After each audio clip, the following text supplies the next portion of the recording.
digo. Wayyo maal taate mee ol ka'e maal taate maarree kana baattee deemtu achi gara rabbaa galaanii san deemeetiin warra abbaa galaanii jaarsicha gaala maal ta'e reema rabbi gaala fuudhee nabbaa kana baattee deemtaa nama maal qotoodda maal baattee deemta ree kana intala rogaa wayii qaba intala san bira deemeetiin kana sibbaati yoo akkana jedhu hooba isaa fadhu dhabeetiin ginda hajame jedhe amma atta godhooddaree maasaa keessan tattaa'ee itti deebisuudha. Ahaa achi deebisuudha. Jaarsi qeen deemu moree yoo. Meedha ilaali ko'ati. Ahaa qe'oorra jaarsaa. Jaarsa sana ilaali. Bakka dhaqee dhufa. Ilaala intala ta'eeti. Haadha galaani garuu duraan beeka.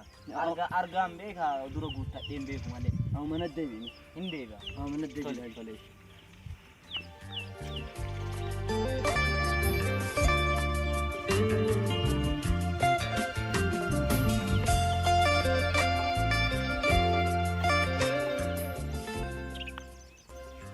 Abbaa Galaanii.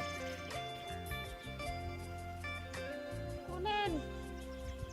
Enu sarra maal godhe? Katami gara manaa gale.